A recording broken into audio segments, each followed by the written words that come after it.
Hello les amis, j'espère que vous allez bien. Bienvenue dans ce nouvel épisode. Je suis vraiment heureux de vous retrouver. Et aujourd'hui, on va parler de plaisir. On va parler d'être rassasié, d'être satisfait. Et tu vas voir que je vais vraiment te partager des clés vraiment puissantes qui m'ont personnellement tellement impacté. Donc, je vais commencer juste par un constat. As-tu déjà remarqué que lorsque tu as faim, les choses ont meilleur goût?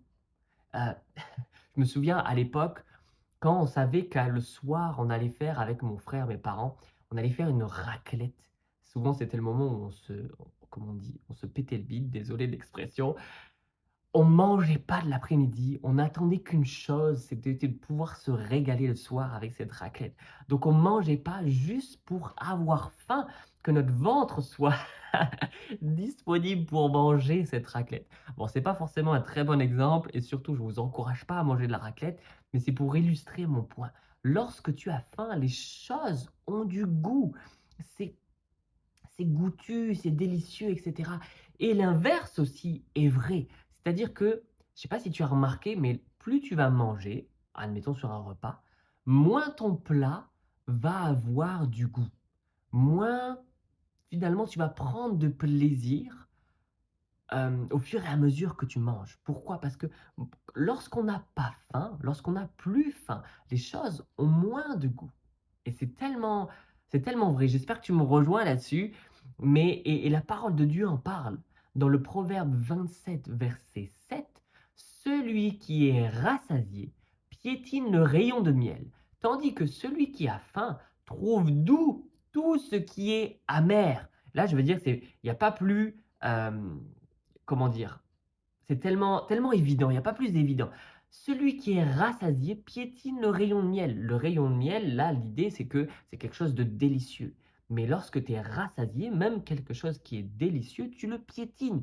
Alors qu'à l'inverse, tandis que celui qui a faim trouve doux tout ce qui est amer. Normalement, ce qui est amer, c'est pas quelque chose pour lequel on va prendre du plaisir. Mais là, la Bible nous dit que celui qui a faim trouve doux, donc prend du plaisir dans ce qui est amer. Vous voyez, c'est quand même intriguant, voyez, et ça confirme vraiment mon point. Je pense dans ce verset, il y a bien sûr une pensée spirituelle. Là, on s'appuie sur quelque chose de naturel, mais tu vas voir que je vais faire le point et la transition avec ce que je veux dire. C'est-à-dire que on le voit, ça fonctionne d'un point de vue naturel, mais ça fonctionne aussi d'un point de vue spirituel. C'est-à-dire, lorsque je suis satisfait et lorsque je trouve mon plaisir en Jésus et dans la présence de Dieu, instinctivement, j'aurai moins besoin d'être rassasié ou de me satisfaire ou de trouver mon plaisir dans le reste et dans ce que le monde me propose. Ok, c'est vraiment fort comme point là que je vous partage. Ok, et l'inverse est vrai. C'est-à-dire, plus je vais être rassasié par ce que le monde me propose. Ça peut être les écrans, ça peut être la télévision, ça peut être le téléphone, ça peut être la nourriture, ça peut être certains péchés, ça peut être dans certaines relations, dans certaines activités professionnelles, certains hobbies. Si je suis rassasié de ces choses, instinctivement, je vais avoir moins faim de la présence de Dieu. Et je vais avoir moins envie de passer du temps avec Dieu. Et alors là, les amis, si vous catchez ça, si vous prenez ça, c'est tellement précieux.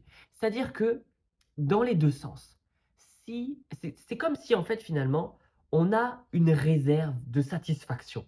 C'est un peu bizarre dit comme ça, mais on a une réserve de, ouais, de satisfaction, de rassasiement, ok? Et j'ai le choix, la responsabilité même, je dirais, de choisir de quoi je vais me remplir.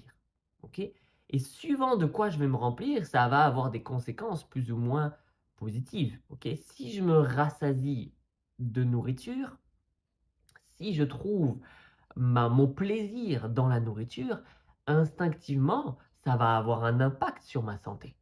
Je peux prendre du poids, ça peut C'est-à-dire que si je mange plus que ce que je devrais, si je mange des choses qui sont moins bonnes pour ma santé, par exemple, je ne sais pas, si je trouve mon plaisir dans, quelque chose, dans un fast-food ou dans quelque chose d'industriel, par exemple, si je me satisfais, si je me remplis de ça, instinctivement, la conséquence, c'est que, hem, je vais développer des maladies, je vais prendre du poids et cetera, OK?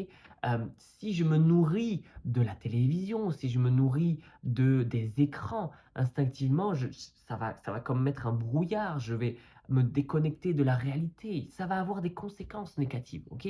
Par contre, si je me rassasie de Dieu, si je me remplis de Dieu, si je trouve mon plaisir en Dieu, là, ça va avoir des conséquences positives, vous voyez? Et c'est vraiment le point que j'aimerais hem, mettre ici. On doit apprendre, ou plutôt, c'est pas on doit, nous avons besoin d'apprendre à trouver notre plaisir en Dieu. Ce qui nous amènera à prendre moins de plaisir, puisque si je suis rassasié, en Dieu, je vais instinctivement piétiner le rayon de miel, piétiner le reste. C'est-à-dire que le reste va avoir beaucoup moins d'attrait. Je vais avoir moins faim et moins soif du reste. OK? Et si je trouve mon plaisir en Dieu, instinctivement, je vais être en meilleure santé dans mon corps. Parce que, encore une fois, c'est ce qui nous intéresse ici, c'est de parler de santé. Comment est-ce que je peux être en meilleure santé? Comment est-ce que je peux perdre du poids? Tout simplement en trouvant ma satisfaction en Dieu, en trouvant mon plaisir en Dieu. Et si de cette manière-là, instinctivement, si je trouve mon plaisir en Dieu, j'aurai moins envie de me satisfaire de nourriture, de toutes sortes de nourriture. Et donc, je pourrai être en meilleure santé. Vous voyez le point vraiment que j'essaye de faire? Je ne sais pas si c'est clair. En tout cas, je l'espère vraiment de tout cœur que vous pouvez saisir, que vous allez saisir cette clé parce qu'elle est tellement précieuse. OK? Et le psaume 16, verset 11 nous dit: «Tu me feras connaître le sentier de la vie. Il y a d'abondantes joies devant ta face, des délices éternelles à ta droite». Oui, c'est possible de trouver notre plaisir, de trouver notre satisfaction en Dieu, et pour ça, on a besoin tout simplement de passer du temps avec lui. OK? Je pense que j'ai déjà parlé de ça, je regarde mes points, mais donc si je suis satisfait de Dieu, pour résumer un petit peu, si je suis satisfait de Dieu, j'aurai moins besoin de me satisfaire de nourriture. J'aurai moins besoin de me combler et de me réconforter avec la nourriture. Parce que souvent, en fait, pourquoi est-ce qu'on grignote? Pourquoi est-ce que on mange souvent? C'est parce qu'on essaye de combler quelque chose en nous. Peut-être qu'on essaye de combler, de se réconforter, de combler un stress, de combler une tristesse, de se réconforter face à cette journée, difficile qu'on a pu avoir. Mais encore une fois, c'est que là, j'essaye de me remplir de nourriture. Alors que si je suis déjà rempli de Dieu, j'aurais pas besoin de me remplir de nourriture. OK? Et si je suis déjà rempli de Dieu, alors je pourrai faire de meilleurs choix pour ma santé, de meilleurs choix dans les aliments que je vais décider de manger. Je pourrai moins grignoter, avoir moins de compulsions alimentaires. Et donc, je pourrai perdre du poids plus facilement. Si c'est quelque chose qui t'intéresse, je peux que t'encourager à sonder cette opportunité-là, sonder cette stratégie, entre guillemets, cette stratégie-là. Parce que souvent, le monde va nous proposer toutes sortes de solutions. Manger moins, bouger plus, blablabla, opération, gélules, ta, ta, ta. Vous voyez? Alors que si, encore une fois, Jésus est le centre de notre vie, tout le reste va en découler. Je peux vraiment te l'assurer. Donc maintenant, comment Comment arriver à se satisfaire de Dieu? OK, j'ai plusieurs clés que j'aimerais te partager. Tout simplement, encore une fois, en passant du temps avec Jésus, tu vois? Et peut-être qu'au début, tu vas pas en avoir envie parce que tu es tellement habitué, et vraiment je parle par expérience personnelle, tu es tellement habitué à être rassasié par le reste qu'encore une fois, si je suis rassasié, je vais trouver, amer tout ce qui est doux. Donc si je suis rassasié par la nourriture, par les écrans, par toutes sortes de choses, instinctivement, je vais trouver amer que d'aller dans la présence de Dieu. Vous voyez, c'est fort ça. Et des fois, on se dit: «Oh mais j'ai pas c'est bizarre, j'ai pas envie d'aller dans la présence de Dieu». Mais peut-être que c'est parce que tu es déjà rassasié. Donc, la première clé, l'appétit vient en mangeant. Donc même si tu es un peu rassasié, va quand même dans la présence de Dieu, même si tu as pas envie, parce que plus tu vas manger de Dieu, entre guillemets encore une fois, plus tu vas trouver ton plaisir en Dieu et moins tu auras besoin de te rassasier du reste. OK? Donc maintenant, on peut prendre l'opposé de l'équation, c'est-à-dire que je peux décider de m'affamer des choses dans lequel je me rassasie d'habitude. OK? Exemple, je peux décider de moins aller sur mon téléphone. Je peux décider de faire un jeûne. C'est-à-dire, jeûner, c'est quoi? Jeûner, c'est pas, hem et je pense que je ferai tout un épisode là-dessus parce que c'est tellement puissant le jeûne, les amis. Jeûner, c'est pas pour perdre du poids. Jeûner, c'est pas pour, hem, avoir, heu, tordre le bras de Dieu et enfin avoir ce que l'on désire. Non, jeûner, c'est quoi? C'est s'affamer des choses dans lesquelles on trouve notre plaisir pour trouver notre plaisir en Dieu. Donc, par exemple, si vraiment je trouve mon plaisir dans la nourriture, je vais jeûner de nourriture. Et au début, commence tranquille. Ça peut être juste sauter le petit déjeuner, jeûner le petit déjeuner. Et après, tu peux jeûner le petit déjeuner et le déjeuner. Et ainsi de suite. Et le jeûne, c'est comme un entraînement. OK? Donc, je peux jeûner aussi des choses dans lesquelles je trouve mon plaisir d'habitude. Donc, les écrans, le téléphone, je sais pas moi, certains peut-être certains péchés, hem, certaines relations, certains hobbies, certains bon bref, tu m'as compris. Ça marche? Donc les 2 clés, passer du temps avec Dieu et s'affamer en jeûnant.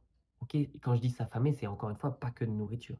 Je jeûne, donc je m'affame dans les choses dans lesquelles je me rassasie d'habitude pour trouver mon plaisir en Dieu. Amen. C'est vraiment 2 clés surpuissantes, que je peux que t'encourager vraiment à expérimenter. Vraiment, vraiment et ta vie, je peux te l'assurer, ta vie va changer. Amen. Donc pour conclure, un petit résumé. On a une réserve de satisfaction, de plaisir et nous avons la responsabilité de choisir de quoi nous remplissons cette réserve. Soit je la remplis de ce que le monde nous propose, soit je la remplis de Dieu. Et comme la Bible nous le dit, j'ai mis devant toi la vie et la mort. Choisis la vie. Et je peux t'assurer que la vie, elle est en Dieu. Et ce que le monde nous propose, c'est opposé à Dieu. C'est la mort. Ok? Donc si tu veux expérimenter la vie, va choisir Dieu. Et parce que tu vas choisir Dieu, parce que tu vas te rassasier de Dieu, instinctivement, tu vas perdre du poids. Instinctivement, tu vas atteindre tes objectifs. Vraiment. Donc, mon défi pour toi, j'aime toujours finir par un petit défi. Je t'encourage à essayer de jeûner. Juste peut-être saute le petit déjeuner et, et expérimente de cette manière-là. Mon défi aussi, prends du temps. Commence ta journée par prendre du temps avec Dieu. Et les choses, je peux t'assurer encore une fois, vont changer. Donc j'aimerais juste prier pour toi. Seigneur, merci pour ta présence. Merci parce que tu les aides. Merci parce qu'ils vont se confier en toi et que tu les pousses dans ce sens-là. Tu mets en nous le vouloir et le faire. Tu mets en eux ce vouloir, se faire, d'être rassasié par eux, même si c'est difficile. Merci Seigneur parce que tu les aides à persévérer. Tu leur donnes la force, tu leur donnes le courage pour persévérer et petit à petit retrouver leur appétit en toi. Vraiment, c'est ma prière et je le déclare, une faim et une soif de Dieu qu'ils n'ont jamais expérimenté dans leur vie, dans le nom de Jésus. Amen. Ah, les amis, votre vie va changer. Allez, c'était Nat. Je vous dis à très bientôt. Ciao, ciao.